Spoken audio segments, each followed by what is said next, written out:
غوث پاک رحمۃ اللہ تعالی علیہ بابی شریف یعنی سرکار علی وقار مکی مدنی تاجدار صلی اللہ علیہ وآلہ وسلم کا میلاد شریف بہت پابندی سے کیا کرتے تھے۔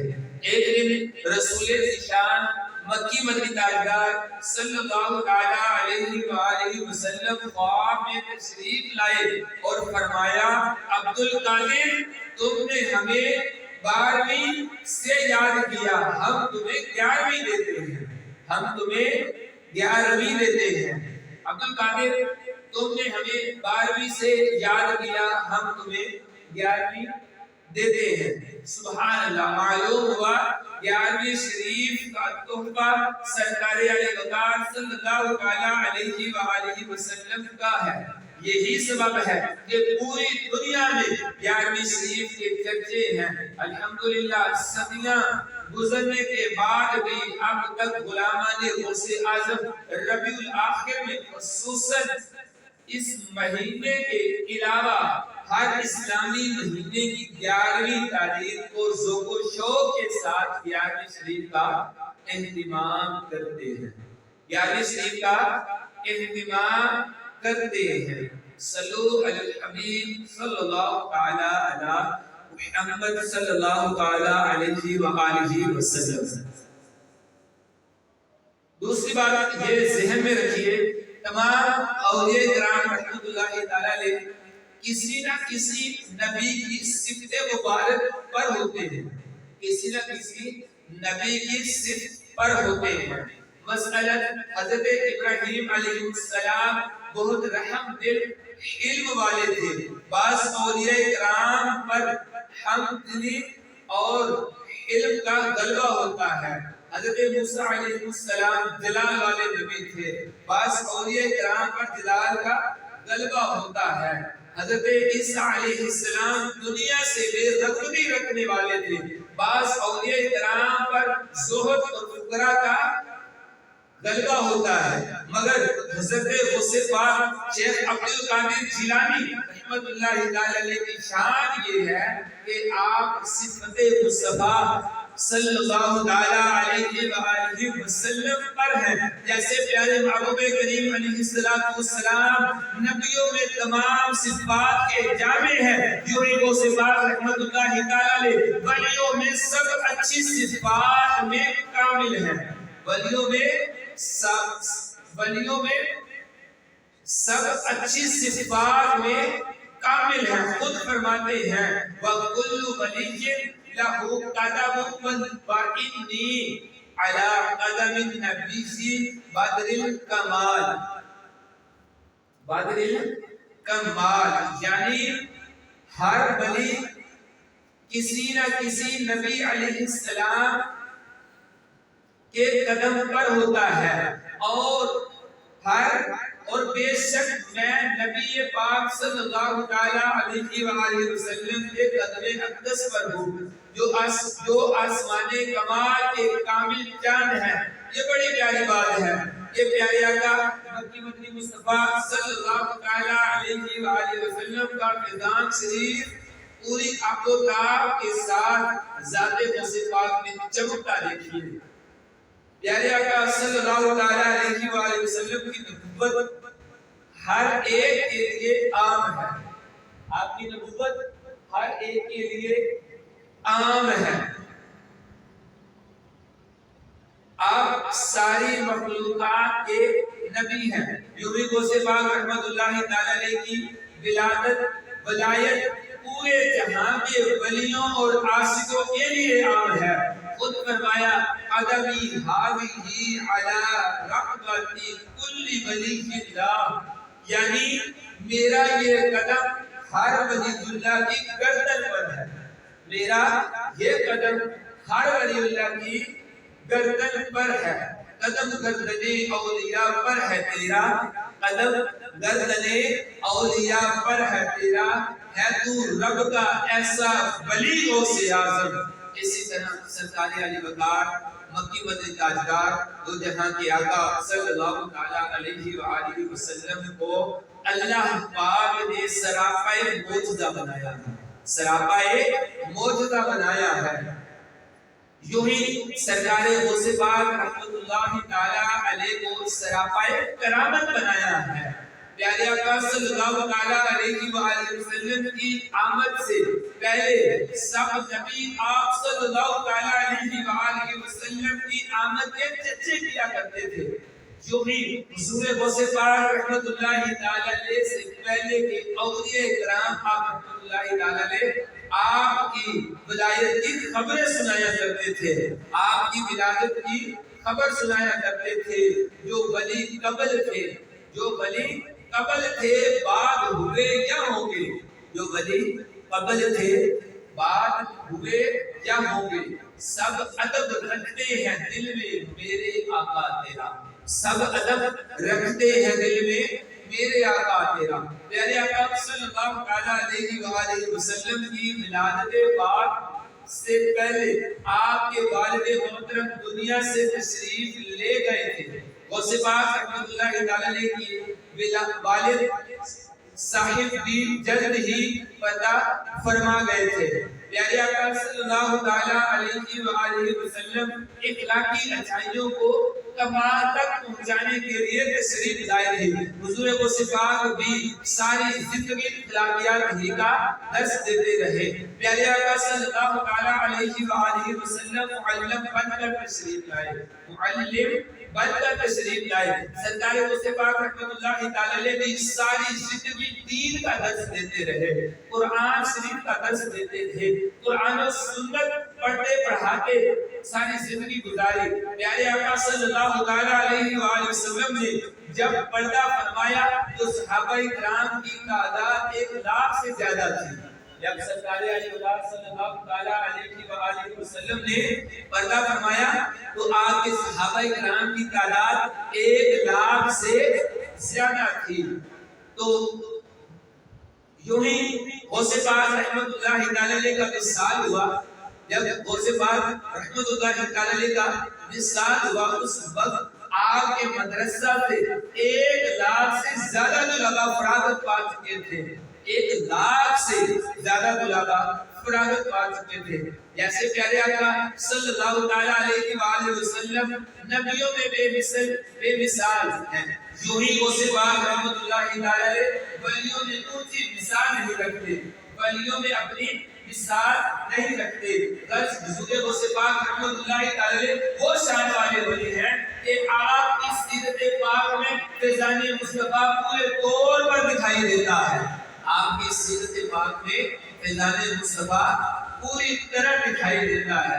سید اعلیٰ حضرت بڑے پیارے انداز میں بیان کرتے ہیں، مصطفیٰ کے تن میں سایہ کا سایہ دیکھا، مصطفیٰ کے تن میں سایہ کا سایہ دیکھا، جس نے دیکھا میری جان جلوہ زیبا تیرا، جس نے دیکھا میری جان جلوہ، جس نے دیکھا میری جان، جس نے دیکھا میری جان جلوہ زیبا تیرا۔ کیوں نہ قاسم ہو کہ تو ابن ابی قاسم ہے، کیوں نہ قاسم ہو کہ تو ابن ابی قاسم ہے، کیوں نہ قادر ہو یہ مختار ہے بابا تیرا، کیوں نہ قادر ہو یہ مختار ہے بابا تیرا۔ جس رات آپ کی ولادت ہوئی اس رات اللہ پاک کے محبوب نبی رسول ہاشمی صلی اللہ علیہ وآلہ وسلم آپ کے والد کے خواب میں تشریف لائے اور مبارکباد دیتے ہوئے فرمایا، یا ابا صالح، یعنی اے ابو صالح، اے ابو صالح اعطاک اللہ ابنا، اللہ پاک نے آپ کو تو بیٹا عطا فرمایا ہے، وَهُوَ وَلِيِّي وَمَحْبُوبِي وَمَحْبُوبُ اللَّهِ تَعَالَى، اللہ پاک نے آپ کو بیٹا عطا فرمایا ہے، وہ میرا دوست بھی ہے، میرا بھی محبوب ہے اور اللہ پاک کا بھی محبوب ہے، وہ میرا بھی محبوب ہے، میرا دوست بھی ہے اور اللہ پاک کا بھی محبوب ہے۔ تمہارے اس شہزادے کی شان، اب رسول اکرم صلی اللہ علیہ وآلہ وسلم فرما رہے ہیں، جس کا مفہوم ہے کہ تمہارے اس شہزادے کی شان ولیوں میں ایسی ہی ہوگی، کیسی؟ جیسی میری شان نبیوں اور رسولوں میں ہے۔ کون فرما رہا ہے؟ رسولوں کے انبیاء شان کی بیان ہو رہی ہے. سرکار غوث پاک رحمۃ اللہ تعالی علیہ غوث اعظم درمیان اولیاء، غوث اعظم درمیان اولیاء، جو محمد درمیان انبیاء، جو محمد درمیان انبیاء. وضاحت سنیے گا، اولیاء کے درمیان غوث پاک کا رتبہ ایسے ہی ہے جیسے محمد مصطفیٰ صلی اللہ علیہ وآلہ وسلم کا رتبہ نبیوں کے درمیان، ویسے ہی جیسے سرکار علی وقار مکہ مدینے کے تاجدار صلی اللہ علیہ وآلہ وسلم کا رتبہ ہے نبیوں کے درمیان، ایسے ہی غوث پاک کا رتبہ ہے ولیوں کے درمیان.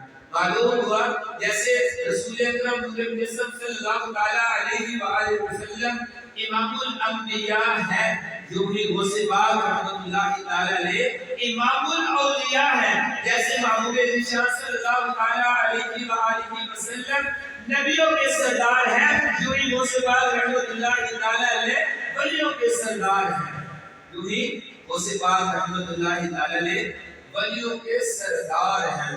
واہ کیا مرتبہ ہے غوث ہے والا تیرا، واہ کیا مرتبہ ہے غوث ہے والا تیرا، اونچے اونچوں کے سروں سے قدم آلہ تیرا، اونچے اونچوں کے سروں سے قدم آلہ تیرا. سر بلا کیا کوئی جانے کی ہے کیسا تیرا، سر بلا کیا کوئی جانے کہ ہے کیسا تیرا.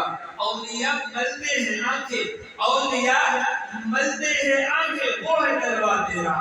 صلو علی الحبیب صلی اللہ علی محمد صلی اللہ علیہ وآلہ وسلم.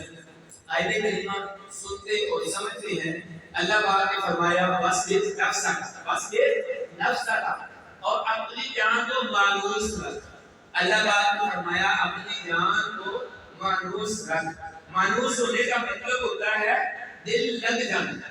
اپنی جان کو مانوس رکھ، مانوس لفظ کا مطلب ہے دل کا لگ جانا، کسی کے ساتھ دل کو لگا لینا، کسی کی عادت پڑ جانا. جیسے ہمارے یہاں ماحول بن گیا ہے، اللہ کرے یہ ماحول بدل جائے، لوگ موبائل کے ساتھ مانوس ہو گئے ہیں.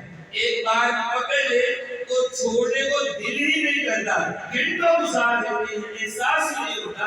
ایسے مانوس ہونا، اسے مانوس ہونا کہتے ہیں، اسے مانوس ہونا کہتے ہیں. اللہ پاک نے فرمایا اپنی جان کو، اپنے آپ کو مانوس کر لو.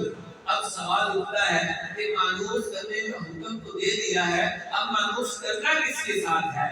آگے فرما دیا مَعَ الَّذِينَ يَدْعُونَ رَبَّهُم بِالْغَدَاةِ وَالْعَشِيِّ، یعنی ان لوگوں کے ساتھ جو صبح و شام اپنے رب کو پکارتے ہیں. مانوس کرنا کس کے ساتھ ہے؟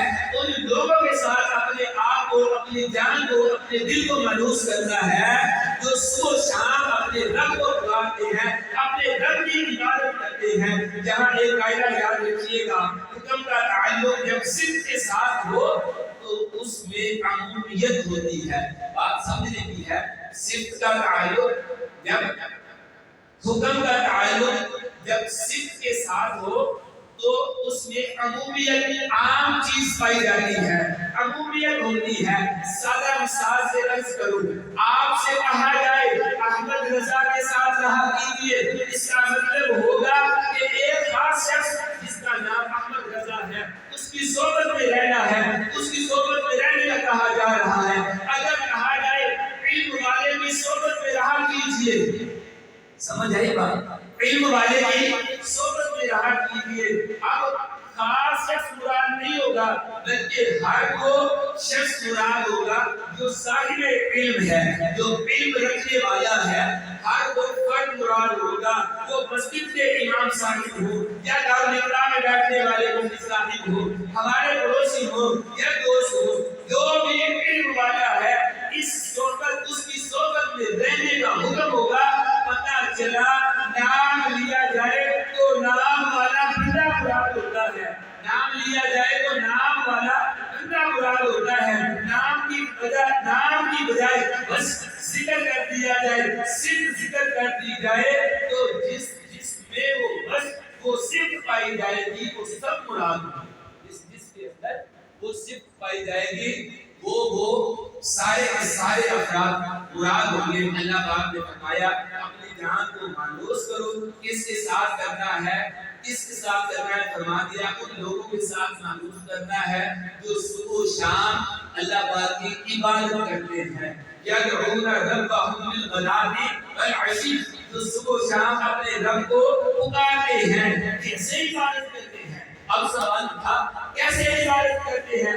فرمایا یریدون وجہہ، یریدون وجہہ، اس کی رضا چاہتے ہیں، یعنی وہ لوگ جو اللہ پاک کی دن رات صبح و شام عبادت کرتے ہیں، دکھلاوے کے لیے نہیں، ریا کے لیے نہیں، بلکہ صرف اور صرف اللہ پاک کی رضا کے لیے، ایسے جو اخلاص والے ہیں، اللہ والے ہیں، نیک ہیں، عبادت گزار ہیں، اللہ پاک کے برگزیدہ بندے ہیں۔ جہاں بھی ایسی شان والا بندہ دیکھو، وہ اگر قرآن میں نظر آئے، وہ اگر بغداد میں نظر آئے، اس کے ساتھ ہو لو، اس کے ساتھ دن لگا لو، لاہور میں نظر آئے، اس کے ساتھ دن لگا لو، اجمیر شریف میں نظر آئے، اس کے ساتھ دن لگا لو، باغپت میں نظر آئے، اس کے ساتھ دن لگا لو، ملتان میں نظر آئے، اس کے ساتھ دن لگا لو، سیال شریف میں نظر آئے، اس کے ساتھ دن لگا لو، کشمیر میں نظر آئے، اس کے ساتھ دن لگا لو، دہلی شریف میں نظر آئے، اس کے ساتھ دن لگا لو۔ اللہ والا ہو، عبادت گزار ہو، اخلاص والا ہو، اپنی جان کو اس کے ساتھ مانوس کر لو۔ اللہ پاک نے حکم دیا اپنی جان کو مانوس کر لو۔ کس کے ساتھ مانوس کرنا ہے؟ اس بندے کے ساتھ مانوس کرنا ہے جو صبح و شام رات میں عبادت کرتے ہیں اللہ تبارک و تعالیٰ کی۔ یہ ایک حکم ہوا، اس کے ساتھ اللہ پاک نے ایک اور حکم فرما دیا، ارشاد ہوا وَلَا تَعْدُ عَيْنَاكَ عَنْهُمْ تُرِيدُ زِينَةَ الْحَيَاةِ الدُّنْيَا۔ بڑی کمال کی بات ہے، تُرِيدُ زِينَةَ الْحَيَاةِ الدُّنْيا، ترجمہ سنیے، اور تیری آنکھیں دنیاوی زندگی کی زینت چاہتے ہوئے تجھے چھوڑ دو، تجھے چھوڑ کر اوروں پر نہ پڑے، یعنی کچھ بھی ہو جائے اپنی نگاہیں ہرگز ان اللہ والوں سے مت ہٹاؤ، ہر وقت اپنی نگاہیں انہی کی طرف لگا کر رکھو انہی کی طرف لگا کر۔ تُرِيدُونَ زِينَةَ الْحَيَاةِ الدُّنْيَا، دنیاوی زندگی کی زینت چاہتے ہوئے، یعنی یہاں ایک نفسیاتی مسئلے کو ذکر کیا گیا ہے۔ ہم جیسے نکموں کی عادت ہوتی ہے، اونچی کوٹھی دیکھ لی، نگاہیں اس کی طرف جم جاتی ہیں، اسی کی طرف اٹھی جاتی ہیں، امیر و فقیر دیکھ لیا، نگاہیں اسی کی طرف اٹھ جاتی ہیں، بڑی گاڑی سڑک سے گزرے، نگاہیں اسی کی طرف جمی جاتی ہیں، کسی کے ہاتھ میں مہنگا موبائل دیکھ لے، نگاہیں اسی کی طرف اٹھ جاتی ہیں، اونچے منصب والے کو دیکھ لیا، للچائی نظریں اسی کی طرف اٹھ جاتی ہیں۔ اللہ پاک نے فرمایا تمہاری حالت یہ ہے کہ دنیا کی زینت کا ارادہ کرتے ہو، اپنی نگاہیں ظاہری مال و دولت وغیرہ کی طرف نہ لگاؤ، اپنی نظریں اہل اللہ کی طرف لگاؤ۔ اللہ کیے جانے سے اللہ نہ ملے، اللہ کیے جانے سے اللہ نہ ملے۔ اللہ والے ہیں تو اللہ سے ملا دیتے ہیں، اللہ والے ہیں تو اللہ سے ملا دیتے ہیں، یہی قرآن کا فیصلہ ہے۔ اللہ والوں کے ساتھ رہ جاؤ، اللہ والوں کے ساتھ جڑے رہو، اللہ والوں کے ساتھ ہی اپنے تعلقات بناؤ، علم والوں کے ساتھ رہو۔ پیارے اسلام بھائیو، اس آیت کریمہ میں کتنے واضح سے فرمایا گیا ہے کہ جو اللہ کے ہو گئے ہیں تم ان کے ہو جاؤ۔ انہوں نے ساری زندگی محبت الہی میں گزار دی، تم اپنے دلوں کو ان کے ساتھ وابستہ کر دو اور دنیا سے نگاہیں ہٹا کر اپنی نظریں اللہ والوں پر جما دو۔ سبحان اللہ۔ اسی لیے تو ہم کہتے ہیں دم دم دستگیر، دم دم دستگیر، غوث اعظم میرے، غوث اعظم میرے بھی، ہر سانس پر غوث پاک اللہ تعالی کا ذکر ہے۔ کیوں؟ اس لیے کہ آپ ولیوں کے سردار بھی ہیں، مجھ گناہگار کے پیر دستگیر بھی ہیں۔ حضور غوث پاک رحمۃ اللہ تعالی کی سیرت پر لکھی گئی انتہائی معتبر کتاب بحیۃ الاسرار شریف، اس کتاب میں روایت ہے حضرت خضر علیہ السلام جو اللہ پاک کے نبی ہیں، ابھی تک ظاہری زندگی کے ساتھ زندہ ہے، حیات ہے، آپ پر موت کا وعدہ ابھی تک نہیں تعین ہوا۔ روایت میں ہے جب حضرت غوث پاک حضور غوث پاک رحمۃ اللہ تعالی علیہ کا اجتماع پاک سجدہ تو سبقت فرمانے کے لیے حضرت خضر علیہ السلام نے اس اجتماع پاک میں تشریف لایا کرتے تھے. آپ فرماتے ہیں جو کوئی بھی اپنی اصلاح کرنا چاہتا ہے، جو بھی بندہ اپنی اصلاح کرنا چاہتا ہے، کوئی اپنے آپ کو سدھارنا چاہتا ہے، گناہوں سے چھٹکارے کا خواہش مند ہے، باطن کی تناسب کو دور کرنا چاہتا ہے، وہ عبد القادر کے اجتماع میں جا سکتا ہے. وہ شیخ عبد القادر جیلانی رحمۃ اللہ تعالی علیہ کے اجتماع میں ضرور شرکت کیا کریں. اللہ تعالی کی بارگاہ میں دعا ہے جو بھی ذکر ہے سنا ہے اس کو یاد رکھ کر عمل کی توفیق نصیب فرمائے. کل یاد شریف بھی ہے تو جن سے ہو سکے اپنے گھروں کے اندر خصوصی یہ یاد شریف کا مہینہ ہے نا، سب کو ایک عمل دلانا چاہیے. یہ ثواب کا کام ہے، ثواب جاریہ ہے. ان جو ہم ختم دلائیں گے ان کو ہمارے گھروں کی ضرورت نہیں ہے، اللہ کے بنی ہے نا، تو ہم نے ان کو اظہار کرنا ہے، ان کا ثواب ہمیں ملے، اس کا فائدہ ہمیں ہونا ہے. یہی بیان کیا گیا ہے. ان کے ساتھ جڑ کے رہنے کا ایک پہلو یہ بھی سمجھ میں آتا ہے. ان کے لیے ذکر و خیر کیا جائے، دعا کی جائے. دعا ان کے لیے کریں گے، اس کا مطلب یہ ہے کہ ہمارے دل میں ان کے لیے محبت ہے. جب ان کے لیے ہمارے دلوں میں محبت ہوگی تو قرآن کی اس آیت پر عمل ہو جائے گا. اللہ کریم ہمیں صحیح معنوں میں قرآن و سنت کو سمجھیں گے، اس کے مطابق اپنی زندگی کو بسر کرنے کی توفیق نصیب فرمائے. وآخر دعوانا الحمد للہ رب العالمین.